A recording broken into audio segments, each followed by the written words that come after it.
안녕하세요.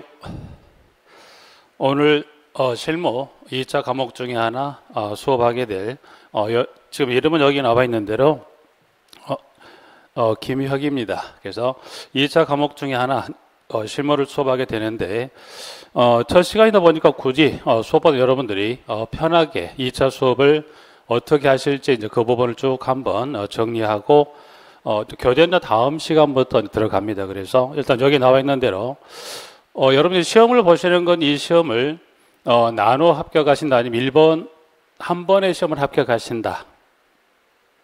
시험은 한 번에 합격한다 아니면 1차 한 번 하고 내년에 2차를 또 본다. 그건 아니죠. 그래서 여러분들이 1차에 한 번 시험을 합격하시기 위해서 여러분들이 몇 가지 주의하실 것, 그리고 여러분들이 시험과 관련해서 몇 가지 안내를 좀 필요할 것 같아서 그 부분을 첫 시간 좀 수업을 진행을 하고 교재는 다음 시간 진행할 겁니다. 그래서 자 먼저 지금 여기 나와 있는 제목대로 여기는 몇 번 합격한다. 단 한 번. 그래서 이번에 27회 시험 한 번을 통해서 주택관리사법 자격시험을 취득하기 위해서 여러분들이 확인할 것 몇 가지 한번 볼까요? 자, 이제 그 중에 첫 번째 한번 이제 보시면 지금 나와 있는 대로 지금 여기 나와 있는 지문에 커리큘럼별에 따라서 과정을 모두 빠짐없이 수강하자고 해서 나와 있는 부분들인데 지금 여러분들이 지금 듣고 계신 과정은 무슨 과정일까? 이 부분들이 여기 이 규정 여러분들 보시면 지금 쭉 해서 2027회 이번 시험에 보면 기본서 적에서 기본서 과정을 이제 시작을 해 쭉 해서 여러 단계를 쭉 거쳐서 여러분들이 내년 24년이겠네요. 24년 9월까지 이제 해서 최종 2차 내년 2024년 정도 될 거예요. 그래서 24년 아마 뭐 특별한 변동이 없다고 한다면 내년 아마 9월 중순경까지 이제 해서 마무리 지어서 이 9월 중순에 보통 한 셋째, 넷째 주 정도 시험을 보게 됩니다. 그래서 9월 중순에 이제 시험을 보는 이 과정까지 쭉 해서 동형 모의고사 과정까지 쭉 진행이 되는 해서 그러면 가능하면 보시면 여러분들이 지금 시작한 이 기본서 과정부터 출발을 해서 마지막 과정은 2024년 9월 중순까지 진행이 되는 이 과정을 뭐하자 지금 나와 있는 대로 가능하시면 중간에 쉬는 시간 없이 뭐하자 수업을 쭉 들어두신 게 중요하다 해서 설명을 좀 드리는 거고요. 자, 이제 그러면 이 과정을 빠짐없이 수강을 했다 했을 때 보셨을 때 이제 보면 자, 가능하면 공부하시다 보면 어떻게 여러분들이 가능하면 암기도 물론 맞는데 암기 전에 뭘 먼저 정리하자 관련 내용을 뭐하자 이해를 통해 좀 정리하시고 정리된 내용을 그 후에 암기하는 과정을 정리하셔야 혹시 여러분들이 시험장에 가시더라도 어떤 내용을 살짝 바꿨을 때 여러분들이 혼동되는 걸 훨씬 줄일 수가 있죠. 그래서 일단 과정을 빠지면 수강은 이게 어떻게 보면 가장 중요한 부분입니다. 그래서 가능하면 기본서부터 해서 내년 9월까지 진행되는 동형 모의고사 과정을 빠짐없이 쭉 수업을 들어두신 게 가장 첫 번째 중요한 사항 중에 하나가 되는 거고요. 첫 번째 하나에서 그 설명을 잠깐 드렸고 자, 이제 그러면 여기 이해 위주의 학습이라고 이제 정리를 잠깐 한 부분들인데 요 하나 잠깐 이 부분 잠깐 확인 넘어가 볼까요? 부분들은 자, 그 다음에 이제 두 번째 가서 그러면 방금 설명드렸던 지금 설명드린 여기를 지문에 이해 위주의 학습이라고 했을 때 방금 이 슬라이드 방금 넘어오기 전에 보셨을 때 자, 여러분 앞으로 공부해야 될 내용들 중에 관련 이 법령에 관한 일부를 지금 정리해놨는데 아직은 여러분들이 이론에 관한 걸 들어가지 않다 보니까 간단 설명을 조금만 드리고 들어가 볼게요. 부분들은 여기서 지금 보시면 입주자 등 지금 보시면 여기 지문에 입주자 등이란 지문을 설명한 요 내용이다. 그러면 여기서 말하는 입주자 등이란 건 지금 나와 있는 지문 중에 그 중에 하나 입주자 있죠. 입주자는 누구를 말하냐고 했을 때 지금 나와 있는 이 관련 법령에서 입주자 하게 되면 그 공동체의 누구 소유자 또는 소유자를 대리하는 그 배우자와 누구를 말하더라. 직계존비속을 누구 입주자라 합니다. 그러면 사용자는 누굽니까? 그래서 여기에 사용자라는 것을 공동체 이임차 즉 이임차 사용하는 사람이다. 그래서 여러분들이 가장 쉽게 세입자 있죠. 전세입자 개념으로 누굴 체크하시면 돼요? 사용자란 지문을, 그리고 세 번째로 말한 누구, 관리주체란 누구를 말하냐 했을 때 여기는 공동택을 뭐하더라? 관리하는 자를 누구라 한다? 관리주체. 이 세 개 용어는 차후에 다음 주 입조자부터 해서 관리조차라고 좀 더 구체적으로 살펴볼 건데 간단하게 먼저 여기 법령을 잠깐 설명드려서 요걸 미리 잠깐 설명드리는데, 그러면 여기서 말한 입주자, 지금 봤던 입주자와 그리고 사용자입니다. 부분들은. 그러면 입주자와 사용자를 묶어서 뭐라고 칭한데 이거를 입주자 등 해서, 그럼 입주자 등은 누가 포함된 개념입니까? 여기 이제 보죠. 여기는 사용자가 포함이 된 개념의 부분들은. 자, 이제 그러면 질문을 갔을 때 입주자 등은 다음 갖고라고 그래서 여러 가지 그 동의사항 중에서 하나만 잠깐 설명드릴게요. 이 5에 해당되는 이 행위 중에서 여러 사항 중에서 5에 관련된 이와 같은 행위하고 됐을 때는 누구의 사전 동의를 받게 돼 있다. 여기 누구의 사전 동의를 받게 돼 있다.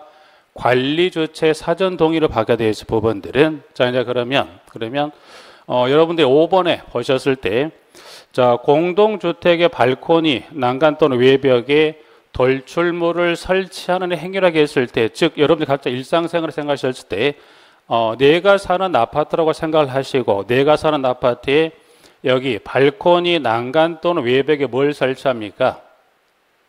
돌출물을 설치하다고 했을 때 이때 여러분들이 여기는 가장 아파트의 대표적인 건 여러분이 뭘 생각하실 수 있을까요? 생각해 보시면 여기서 말한 돌출물 여러 가지 있을 수 있죠. 예를 들어서 위성 안테나 설치할 수 있는 경우도 있지만 그보다는 가장 현실적으로 가장 접근했을 때 가장 쉬운 뭘 생각할 수 있다? 에어컨 실외기 설치할 수 있죠. 그래서 자, 그러면 여기서 5에 해당 이와 같은 행위 가장 대표적인 뭐를 에어컨 실외기. 그러면 에어컨 실외기는 보니까 내가 사는 아파트는 에어컨 실외기 설치 공간이 있던데요 라고 생각할 수 있어요. 근데 여기서 말한 거 뭐 에어컨 실외기 설치 공간이 그 해당 공동택에 설치 공간이 있다 없다? 설치 공간이 없죠. 그래서 여러분들이 요거는 뭘 생각하시면 되냐면 지금도 보시면 여러분들이 자, 잠깐 요거 한번 볼까요? 부분들은 에어컨 실외기 설치 공간이 있다면 이 행위를 할 필요가 없죠. 근데 만약 설치 공간이 없으면 뭐 해야 돼요? 방금 보죠. 지금 보신 대로 이와 같이 에어컨 실외기 설치 공간이 없으면 어떻게 해야 돼? 이 세대 거주하는 자 이와 같은 본인의 비용을 통해서 이와 같이 이 실외기를 발코니 바깥쪽에 거쳐 이 행위를 할 수 있죠. 그러면 이와 같은 행위를 하려고 한다면 어떻게 돼? 세대 입주자 또는 사용자가 이 행위를 임의대로 할 수 있다 없다? 그건 안 됩니다. 그래서 방금 봤던 대로 어떤 절차를 거치게 돼 있다. 방금 보신 대로 지금 보면 절차를 어떤 절차를 거치게 되어 있어요?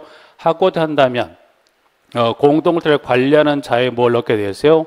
동의를 받아 하게 됐죠. 근데 실질적으로 아파트에서 이 에어컨 실외기 방금 보신 그림대로 보신 대로 이와 같은 행위를 하고자 합니다라고 해서 이 행위를 하고자 했을 때 사전 동의를 얻고 하는 경우는 있다 없다?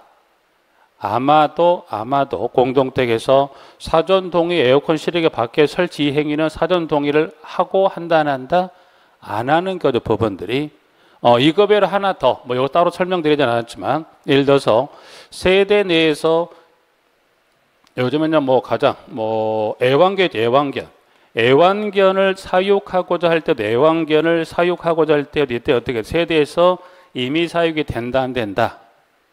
이것도 안 됩니다. 이제 제가 좀 전에 여러 가지 동의사항 중 이 에어컨 실외기 설치 규정을 설명드렸었지만 해서 가축을 사육하고자 하는 경우도 뭐 해줘야 돼요? 사전에 관리주체 동의를 득해야 되는데 실질적으로 이 행위도 마찬가지지만 이 애완견의 사육에 관한 행위도 어떻게 돼요? 관리주체 동의를 받고 하는 경우는 있을까요? 아마도 없을 건데 그래서 그 중에 하나 이와 같은 그러면 지금 여기서 설명드린 요거는 다시 돌아오면 이와 같이 에어컨 실외기 설치 공간이 마련이 되지 않은 공동택은 뭐 합니까? 이와 같은 절차를 거쳐서 본인의 어떤 비용을 통해서 동의를 한다면 설치를 하게 되는 거예요. 자, 그러면 그 규정 하나 잠깐 확인했고요. 자, 그 다음 잠깐 넘어가 볼까요? 자, 여긴 지금 좀 전에 살펴봤던 지문 외로 추가 하나를 더 해서 보시면 2항은 여러 가지 동의상 2항은 잠깐 방금 정리했었던 부분들이고, 자 3항으로 잠깐 내려와 볼까요? 지금 여기 나와 있는 2항 5호란 건 방금 설명드렸던 에어컨 실외기 설치 등을 이와 같은 행위를 하고자 할 때는 동의를 얻게 되어 있는 부분들인데, 3항에 2항 5호에도 불구하고 관련 규정에 따라 세대 안에 뭐가 설치됐다, 세대 안에 냉방 설비 배기 장치를 설치할 수 있는 뭐가 공간이 마련이 됐다고 그랬어요. 그러면 여기서 지금 에어컨 지금 냉방 설비 배기 장치를 설치할 수 있는 공간이 뭐 했다고 그래도 여기 보니까 그 공간이 마련이 됐다고 그랬습니다. 봐요. 공간이 마련이 됐다는 겁니다. 이때 이 공간은 공동택에 뭐 하더라? 이 공간을 누가 마련을 해 줬을까요? 방금 전 슬라이드 같은 것도요. 이 설치 공간이 없다 보니까 누가 본인의 비용을 통해서 그 공간을 확보했다고 한다면, 여기는 이 공간이 마련이 됐다가 밑에 이 공간은 누가, 이 공간이 분명 에어컨 실외기 설치 공간이 있다는 겁니다. 자, 마련이 된 공동택 경우라고 그랬을 때 이때는 그 누가 이 공간을 확보해 줬다. 그 해당 공동주택을 공동택을 건설해서 공급하고 이 법에 따른 일정 기간까지 관리하는 자를 앞으로 여러분들 누구라고 칭할 거냐면 사업주체입니다. 그래서 이 하나의 공동주택, 여러분들이 생각하셨을 때 하나의 공동주택 단지는 여러분들 거주 공간인 이렇게 여러 개 동을 건설하고요. 관련 법에도 이와 같은 일련의 시설을 갖춰서 하나의 공동주택 단지를 건설해서 필요한 자에게 공급하고 법에 따른 일정의 기간 동안까지 관리하는 사람을 누구?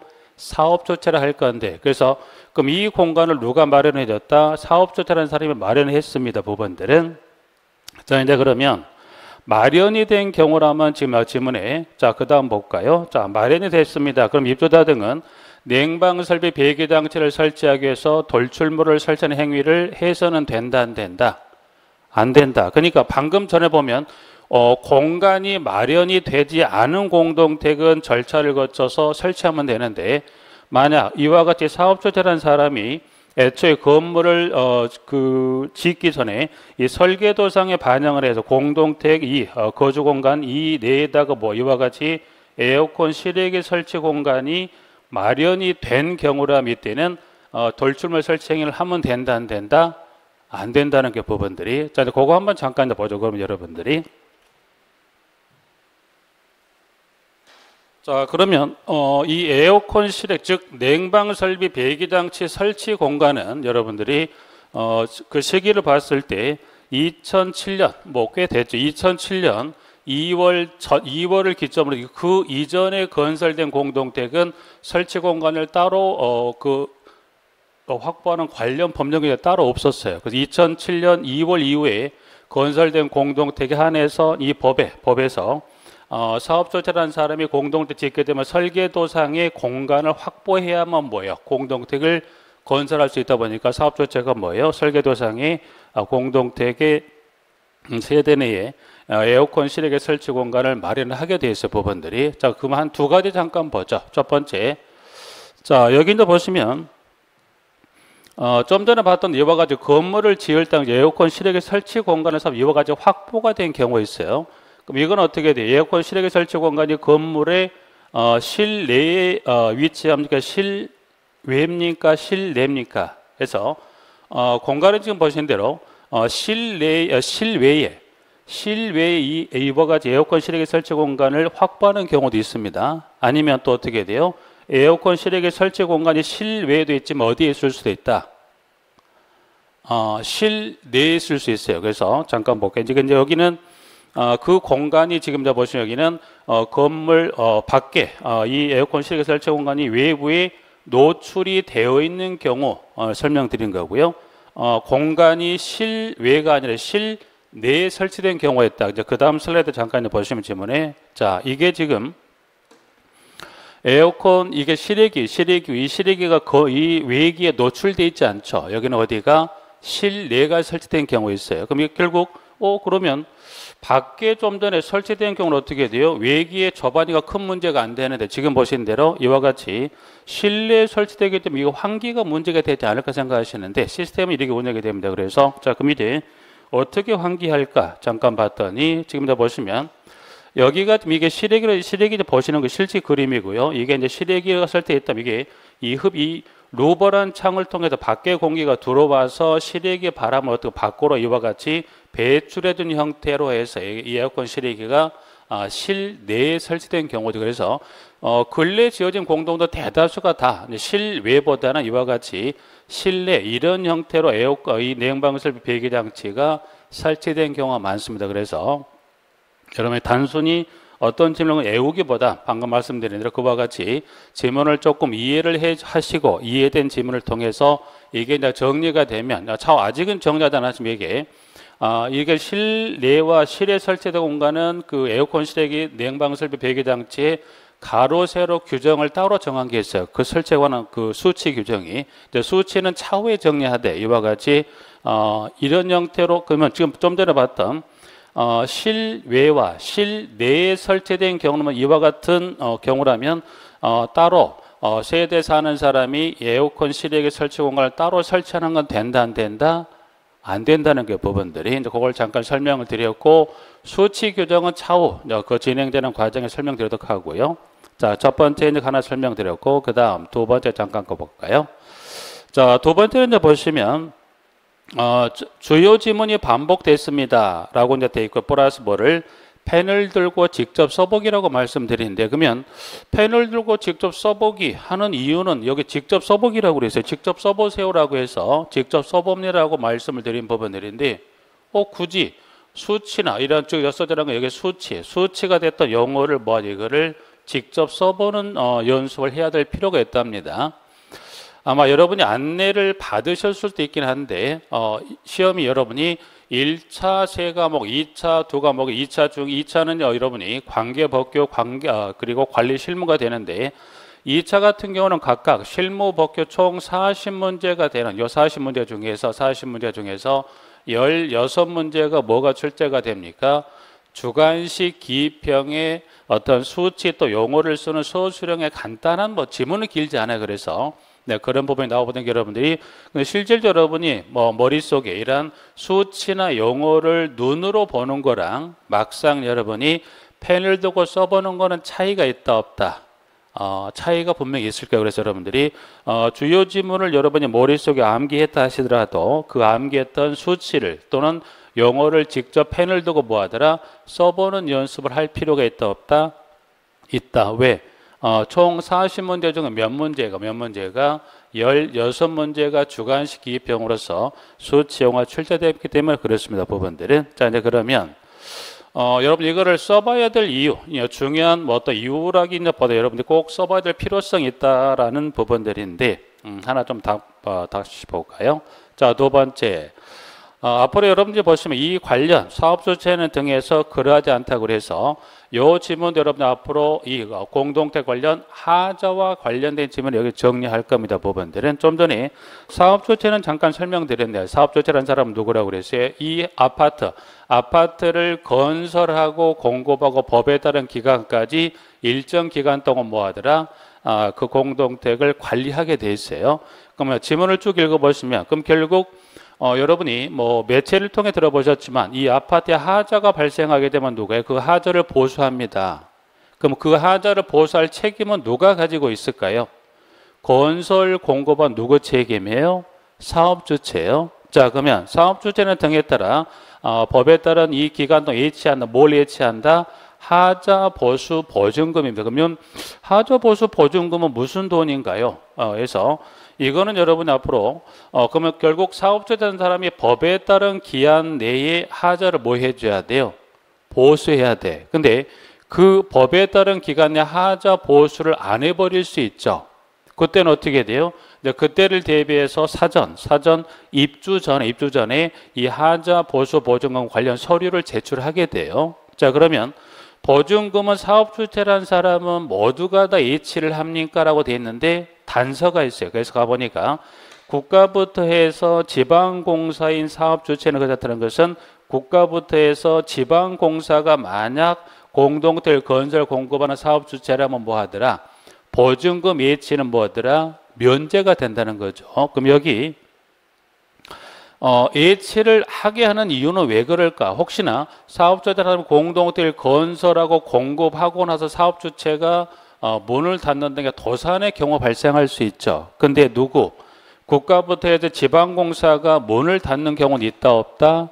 없죠. 그러니까 뭐는 면제하겠다. 물론 하자가 발생하면 책임을 지는 건 당연한데 지금 나와 있는 하자, 보수, 보증, 예치만큼은 뭐 하겠다?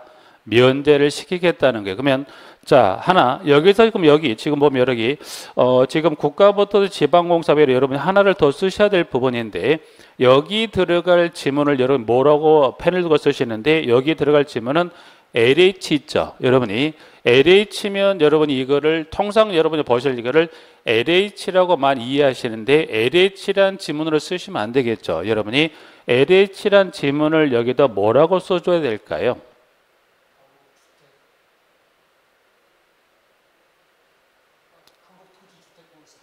자, 여기 보시면 LH란 지문도 많이 받고 방송에서 뭔가 많이 들은 것 같고 혹시 공부하시다 눈으로 많이 본 것 같지만 펜을 들고 쓰려면 그게 쉬워요, 어려워요?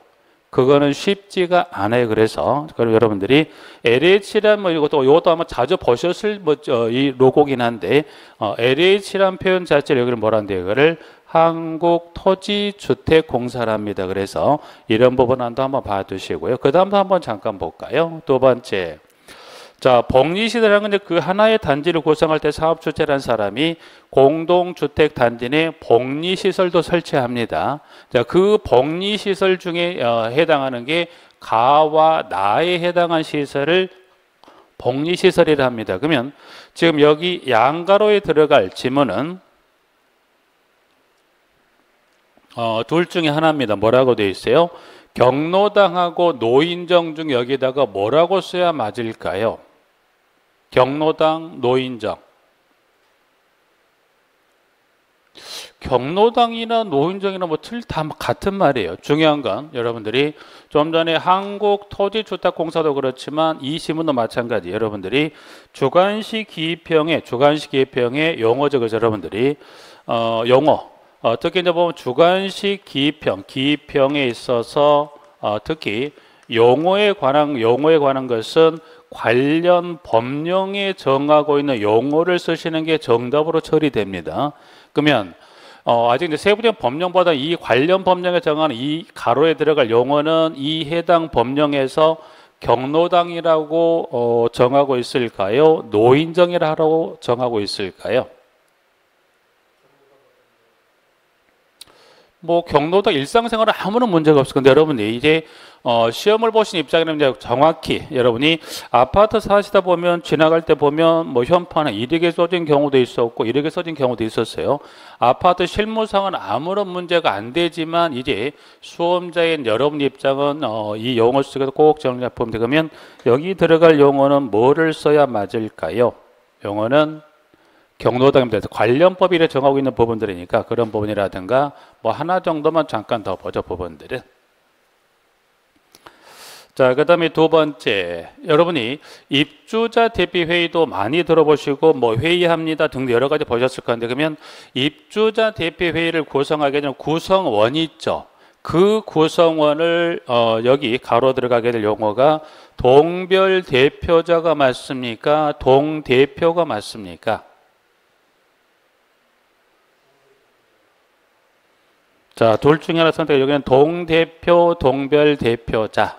여기는 동별대표자가 맞습니다. 부분들은. 그러니까 이제 해서 쭉 하나 정리했어요. 그래서 여기 지금 한국토지공사라든가 경로당이라든가 동별대표자라든가 그런 부분도 있고요. 하나 여긴 의외로 여러분이 아파트 보면 아파트 청소하신 분이 있죠. 청소하신 분을 여러분들이 미화원으로 칭하십니까? 아니면 이거를 청소원이라 부르십니까? 라고 하나 한번 이건 이외로 번외로 한번 여쭤본다면 만약 표현을 써야 될 경우가 발생한다면 미화원으로 쓴 게 맞을까요? 청소원으로 쓰는 게 맞을까요?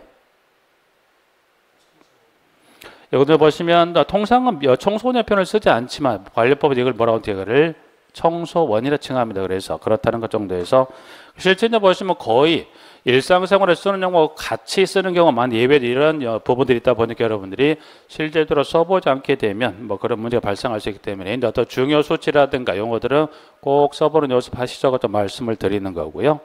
자, 그 다음에 체크포인트 뭐 3이라고 그래서 여러분 1차 지금 공부를 하셨을 건데 그 과목 중에 시설교는 크게 두 개 파트입니다. 건축 설비하고 건축 구조편인데 그 중에 건축 설비 부분이 실무하고 일부 중첩이 된 부분이 있기 때문에 여러분들이 1차 건축 시설, 건축 1차 과목 시설 건축 설비를 공부해 놓으시면 2차 실무 쪽의 연계 학습을 통해서 조금 여러분 공부하시는데 도움이 되실까요? 그래서 여러분들 건축 혹시 이 관련 부분을 전공하지 않았다면 어때요? 여러분들이 건축 설비라고 뭐라고 설명을 하는데 실제 머릿속에 그 그림이 떠오르면 어떻게 돼요? 관련 지문이라든가 수치 좀 쉽게 이해가 되실 건데 그 시설 설비가 머릿속에 떠오르면 그렇지만 그렇지 않다 보니까 실제 사진이 필요하다면 그런 사진을 통해 여러분들하고도 같이 한번 공부하는 부분에 있어서 아무래도 여러분 실제 여러분들하고 같이 실제 공동을 방문해서 그 설비를 볼 뭐 그런 상황은 아니다 보니까 그런 사진을 통해서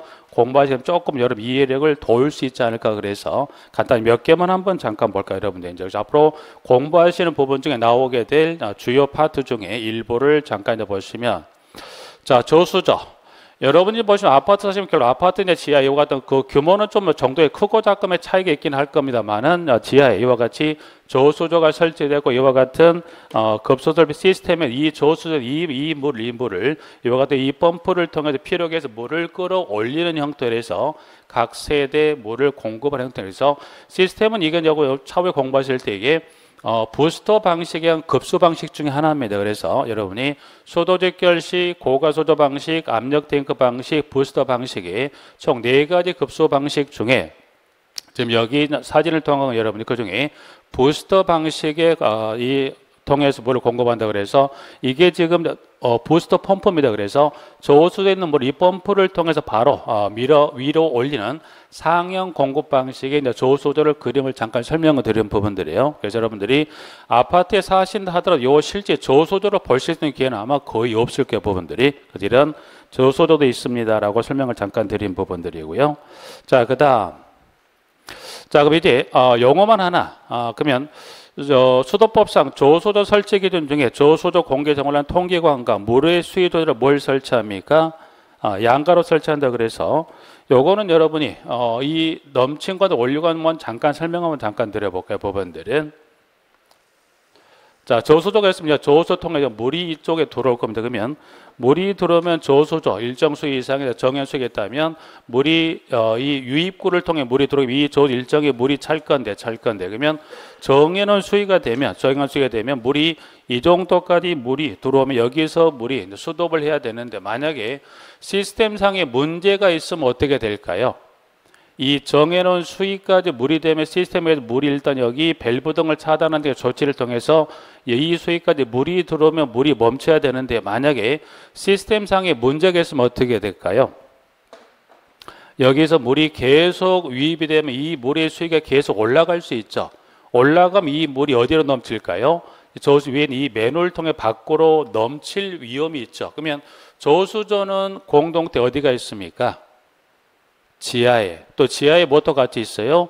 변전실도 있고 위험하다 보니까 이런 상황이 발생했을 때를 대비해서 저수도를 설치할 때는 이 반대편에 뭘 설치 위와 같이 일정 수위 이상의 정한 물을 밑으로 밖으로 빼주는 역할에 이와 같은 장치를 설치하게 돼 있어 보면 그러면 결국 수위가 올라가도록 그 올라간 물은 결국 이게 저수도 바닥을 통해서 물을 빼주는 장치가 필요합니다. 이 장치를 관련 법상 이거를 뭐라고 칭할까요? 그거를 넘친관이라 칭한다, 원료관이라 칭한다. 이거를 여기를 원료관입니다. 그래서 용어만 잠깐 봐두세요, 부분들을. 그래서 이론상은 넘친관이지만 법상 이걸 뭐라 한다? 원료관. 그래서 하는 역할은 동일한 단 무슨 차이입니까? 넘친관 여러분이 보시면 단순하게 이론상으로는 이 장치를 뭐라 하더라? 넘친관인데 수도법이란 단서를 주고 만약 여길 물어보면 이걸 뭐라고 쓰셔야 돼요? 이것도 원료관입니다. 왜? 좀 전에 잠깐 말씀드렸지만 그 주관식 기획형의 해당 법령에 따른 뭐를 용어를 정답으로 처리하기 때문에 뭐라고 쓰시면 안 돼요? 원료관을 쓰면 된다, 안 되고 뭐라고 쓴다 여기를 넘침관관이 아닌 뭐로 쓴다? 원료관으로 쓰는 그 역할하는 장치라는 거에서 잠깐 설명을 드렸고요. 부분들은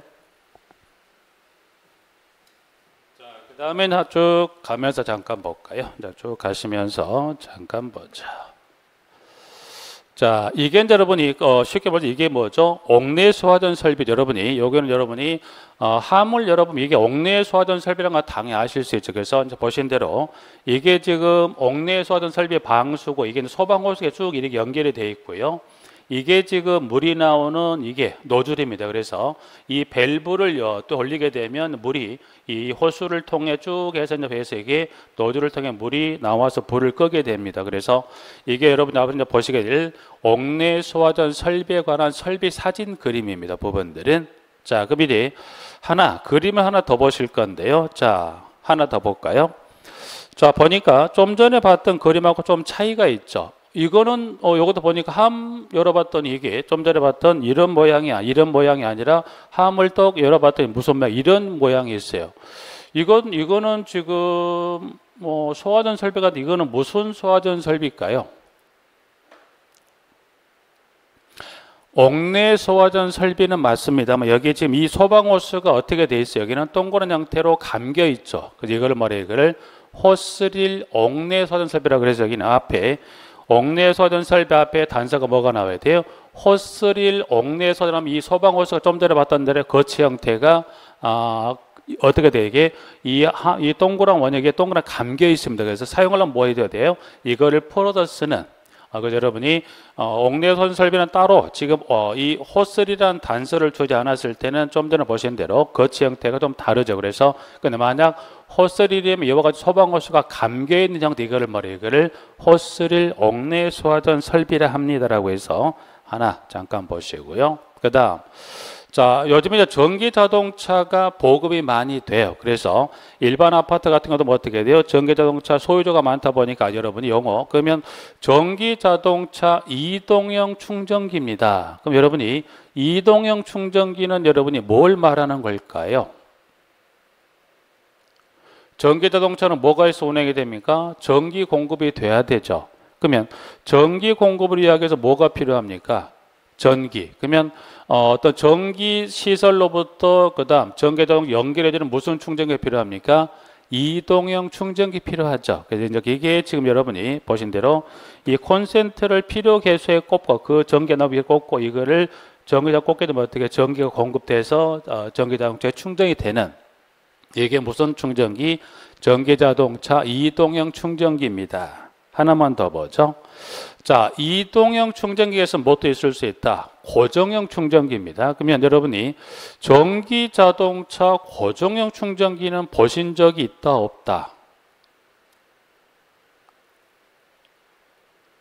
고정형 충전기? 여러분이 보시면 지금 요 전기자동차 잠깐 떠나서 여러분이 주유소에 가시면 어때요? 요즘에 이제 예전과 달리 이제 주유원이 주유를 넣는 경우도 거의 어떻게 돼요? 셀프 주유기를 통해서 기름을 많이 넣으시죠. 그래서 마찬가지 여기서 관련법에서 말하는 전기자동차 고정형 충전기는 여러분이 뭘 생각하시면 돼요? 휘발유나 경우에는 뭐를 셀프 주유기 있죠. 모양은 또 어떻게 동일해요? 이게 지금 똑같습니다. 여러분 자주 보셨을 거예요. 그래서 여러분들이 여기다가 차를 주차하고 어떻게 이제 이 시스템을 통해서 이게 지금 전기 자동차보다 고정형 충전기 여러분 뭘 생각하시는데 셀프 주유기 모양 똑같죠.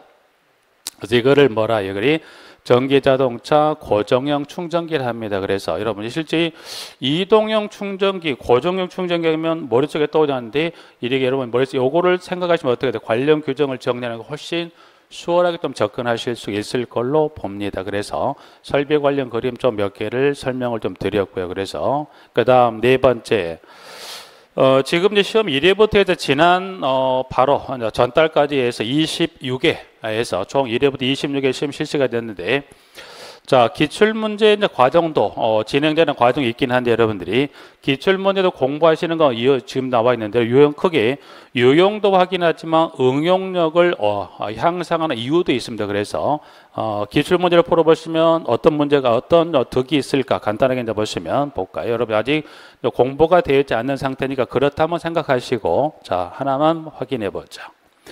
지금 여기 출제는 언제가 됐습니까? 회차가 보니까 언제 출제가 됐다? 지난 20회입니다. 그래서 아직 여러분이 이 세부적인 내용은 모르지만 이와 같이 20회 출제가 됐던 객관식 선택형의 이와 같은 재무제표를 모두 고르라고 그래서 총 5개 관련 지문을 주고서 재무제표 종류 요 하는 짝짓기를 하는 형태로 해서 이제 기억부터 1번부터 해서 5번까지 총 5개 문항을 주고서 선택형으로서 이제 정답은 바로 가죠. 뭐 4번이 됩니다. 여러분이 요거는 지금 이걸 보려고 하는 건 아니니까. 그럼 20회 출제가 됐던 요 지금 이 기출 문제가 또 어떻게 출제가 됐더라 해서 가보니까 다음에 언제 22회 때 이제 그리고 1회 쉬고 22회 때 이 지금 똑같은 요 문제가 뭘로 출제가 됐습니까? 주관식 기입형의 문제로서 숫자와 용어를 쓰는 주관식의 문제 출제가 됐습니다. 그래서 주관식 문제 뭐 바로 확인해 보죠. 여러분 뭐 지금 이게 중요한 거 아니니까. 그래서 주관식의 출제가 됐었던 이 문제가 몇 회 나왔다? 22회 출제가 됐을 부분들은 자 하나만 더 가보니까 자 그 다음에 보니까 출제는 언제가 보니까 지문에 20 몇 회입니까?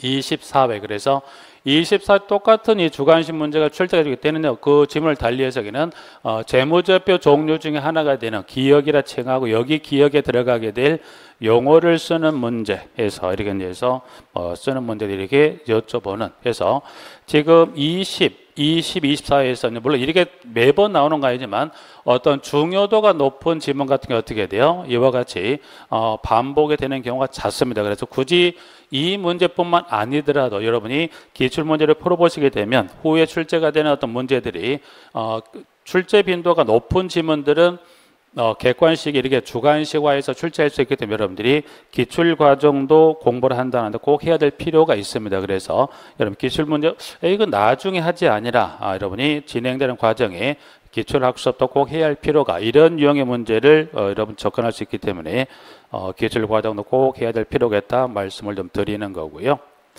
자, 그다음 체크 포인트 5라고 그래서 저희는 지엽적인 어떤 출제를 간혹 합니다. 그래서 지엽적인 출제는 내용은 많지는 않아요. 그래서 이제 40문제 중에 거의 매회 보면 이 지엽적인 문제가 거의 40문제라고 한다면 거의 이제 실무만 예를 놓고 봤을 때 거의 2개에서 3개 정도, 3문제 정도가 출제가 됩니다. 부분들은 관리 실무는 말 그대로 공동체를 관리하는 실무다 보니까 이론과 법에 관한 제한이 따로 없어요. 여러분 이게 같은 법규 같은 경우는 13개 법률로서 국한이 되어 있지만 실무 같은 경우는 그거를 포함을 해서 여러 개 다수의 관련 법과 이론이 있다 보니까 이와 같이 2개에서 3개 정도 해당되는 부분들은 실제로 관리상과 관련 없음에도 불구하고 출제하는 경향들이 있어요. 그래서 이런 문제 결국 문제 2-3개 정도 해당되는 이 문제 같은 게 여러분들이 여러분 시험에 거의 근접했을 때도 이 2개 또는 3문제 정도에서 하나 정도만 맞춘다 생각하시면 돼요. 왜냐하면 지엽적으로 나다 보니까 수험생이 거의 접근하기 어려운 부분의 문제를 가져온 경우들이 많습니다. 그래서 여기는 한 2-3개 중에서 객관식이면 찍어서 하나 내지 운 좋으면 몇 개까지 2개 정도까지 해서 정리하는데 그러면 지엽적인 어떤 문제가 출제가 되는지 한번 잠깐 볼까요? 문제는 출제가 됐었던 문제 중에서 지금도 보시면 지난 26일 바로 전에네요. 그래서 이 관련법에 따라서 재생에너지에 해당하지 않습니다. 실제 공동주택을 관리하는 이게 필요할까요? 굳이 갖다 연결해 가다면 할 수도 있긴 하겠습니다만 그래서 26에 이와 같은 문제 출제 방금 말씀 약간 지엽적인 법을 출제되는 문제가 나올 수 있기 때문에 그래서 정답은 원자력이다. 그래서 이런 유형의 문제는 쉽다 어렵다 쉽지만 않은 그래서 그렇지만 이렇게 출제된다는 것 그리고 과목 특성상 실무랑 과목이다 보니까 이렇게 출제된다고 잠깐 설명을 드리는 거고요. 쉽지만 않았지만 출제가 거의 보면 매회 한 2개에서 3개 이런 유형의 출제 문제가 출제가 됩니다. 출제는 객관식도 물어보면 뭣도 물어본다. 주관식의 쓰기도 물어봐요. 주관식도 그렇다는 거 잠깐 설명드리는 거고, 그 다음 아까 나 잠깐 설명드렸지만 여러분들에게 40문제 중에서 몇 문제가 주관식 기본으로 출제가 됩니까? 40개 중에 몇 개가 16문제가 주관식 기입형으로 출제가 됩니다. 그러면 주관식 기입 출제가 된 이거 밑에 뭐라고 돼요? 가로당 부분 점수제가 도입이 됩니다. 그건 무슨 말이냐? 여러분들이 가로 기입형은 주관식의 문제가 16문제가 되는데 가로 기입형이라는 것은 가로가 하나인 경우도 있지만 문제에 따라 가로가 몇 개, 가로 길이가 2개가 가로가 있는 경우도 있고요. 가로가 최대 몇 개까지 가로가 3개, 3가로까지 해서 가로 기입이 총 몇 개, 하나인 경우도 있지만 경우에 따라 2개 또는 최대 몇 개까지 3개 가로 기입형이 돼요. 그럼 유형은 크게 몇 개예요? 1가로, 2가로, 3가로에 따라서. 그러면 점수 배점은 다릅니까? 네, 당연히 하나였을 때부터 총 3개까지 해서 지금 나와 있는 거예요. 부분 점수제를 도입해서 그 주관식 문제가 좀 다릅니다. 그래서 요거 한번 잠깐 확인해 볼까요? 부분들은. 자, 그래서 이제 보니까 그러면 이 부분 점수 어떻게 배점을 합니까라고 봤을 때 보시면 지금 나와 있네요. 자, 한 개당 한 번에 몇 점 배점 2.5인데 지금 첫 번째 3가로인 경우에 3개, 2개, 1개에 따라 점수 배점이 좀 다르죠, 부분들. 자, 그 다음에 2개, 그리고 1개. 그래서 그럼 가장 좋은 건 뭐예요? 3가로보다 몇 개? 1가로를 쓰신 게 어떻게 돼요? 3가로 하나 맞추는 것보다 배점은 똑같죠. 근데 문제는 아까 말씀드린 대로 3가로, 2가로, 1가로는 문제 문항이 총 몇 개가 16문제가 출제가 됩니다. 부분들은. 그래서 이와 같이 부분 점수 제도가 도입이 되겠습니다. 여러분들이. 그리고 꼭 써보시는 연습을 해야 될 필요가 이와 같이 부분 점수제에 있어서 여러분들이 3가로 중에서 예를 들어 최소 3개를 다 쓰면 가장 좋겠지만 못으로 최소 몇 개까지는 2개까지는 접근하시는 게 좋습니다. 그래서 합격선을 보시면 대부분 어떻게 0.7점 지난 25회 아직 26에는 점수가 안 나왔기 때문에 뭐 말씀 못 드리지만 지난 25회에는 보면 0.7점 차로 떨어지신 분도 있어요. 왜? 이와 같이 부분 점수가 이 도입된 후에 합격점 2.5도 아니고 0.7점 차로 불합격됐다면 어떻게 돼요? 이거는 상실감이 꽤 크죠. 그래서 기회평 꼭 써보는 연습을 많이 하시게 되면 아무래도 써보면 주관식의 이러한 기회평의 문제도 대비할 수 있지만 객관식도 좀 쉽게 좀 접할 수 있죠, 부분들이. 그러기 위해서 부분 점수 도입되다는 것 잠깐 말씀드리는 거고요. 자, 이제 그러면 그러면 가능하면 어떻게 돼요? 3가로 문항에 이 문제가 좀 적게 나오면 쓰겠다는 생각을 하시는데, 그러면 지금 가장 근래 3개년도만 잠깐 볼까요? 부분들 3개년도 잠깐 보시면 지난 24, 25, 26에 보니까 3가로, 2가로, 1가로 해서 보셨을 때 보니까 3가로는 모두가 일단 뭐 가장 근래 3년을 하기로 해서 3가로 총 몇 개가 나와요? 2문제. 2가로 몇 개? 8개, 1가로가 뭐 6개 해서 근데 개수는 거의 뭐 기존 출제된 유형의 개수가 있다면 거의 맞춰서 오는 유형입니다. 그래서 가장 많은 게 몇 개? 2가로 쪽의 문제 문항수는 많습니다. 그래서 가장 많은 2가로, 1가로 그리고 3가로가 적습니다. 그래서 쉽지만 않겠지만 여러분들이 정리하실 부분들이 있고요. 그럼 여러분들 주관식에 쓰시는 게 조금 여러분 취약할 수 있는 게 왜 취약할 수 있냐면 1차 세 과목 민법, 회계, 시설, 개론의 3개 과목의 주관식 기입형이 문제가 있다 없다? 없다 보니까 여러분들이 거의 눈으로 확인하고 특히 회계는 여러분이 계산기를 통해 계산을 연습하시다 그러게 수업을 끝내시고 2차로 넘어오시다 어떻게 돼요? 16문제가 실무, 법규가 나오다 보니 여러분이 기입형 연습을 조금 소홀히 하실 수 있는데 여러분들이 1차 공부하실 때 중요 어떤 지문이라든가 수치 같은 경우 여러분이 펜을 두고 써보시는 연습을 꼭 같이 병행해 주시면 그게 언제 2차 공부하실 때 이와 같이 그 효과를 발할 수 있을 걸로 봅니다. 내용들은. 그렇게 해서 주관식까지 설명을 좀 드렸고요. 그 다음 잠깐 볼까요? 자, 체크포인트 마지막에 되는 부분들은 그래서 상대평가는 23회부터 실시가 됐었고, 이제 합격선은 지금 보시는 23, 24, 25에서 59.75, 지금 24회는 60.25, 그리고 3회 바로 근래 25회 같은 경우는 60.75로서 최종 합격선 이렇게 정해놨을 부분들은 아직 올해 지난해 봤던 26이 아직 안 나왔기 때문에 몇 점인가는 뭐 알 수 없겠지만 일단 25회까지 이와 같이 2차 합격선을 정해놨습니다. 부분들은 인원은 거의 23회부터 25회까지 거의 합격 인원은 거의 정해졌죠. 거의 보면 인원수가 조금은 오차가 있긴 합니다. 거의 1,600명 선 거의 이 선에 거의 근접합니다. 그래서 2차 최소 1차로 합격한 2차 시험을 보신 인원 중에서 거의 합격 2차 인원은 1,600명 거의 이 선입니다. 지금 그 출제 그 합격 인원을 거의 사전 고지한 수를 보게 되면 1,600명이기 때문에 거의 이 1,600을 뽑는 2차 합격선이 거의 이와 같은 점수 배점 하에서 인원이 선발이 됩니다. 2차는 사전 고지가 되면 몇 명을 뽑겠다 사전 고지가 되는데 거의 그 인원이 1,600명 이쪽 저쪽 거의 1,600명을 넘어는 갑니다. 지금까지 1,600 넘었고 인원수가 1,600 몇십 명 차이만 있을 뿐 인원은 거의 1,600명 선에서 2차를 최종 여기 선발을 하게 됩니다. 같이. 자, 그래서 지금 뭐 1번부터 체크포인트 1번부터 7까지 쭉해서 기타적인 몇 가지 앞으로 여러분들이 2차 과목 실무를 공부하시면 조금 도움이 될 수 있는 또 어떻게 해야 될지 또 그동안 궁금했던 사항까지 몇 가지 설명을 좀 드렸고요.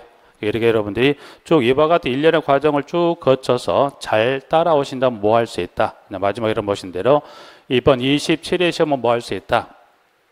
한 번에 뭐 할 수 있다.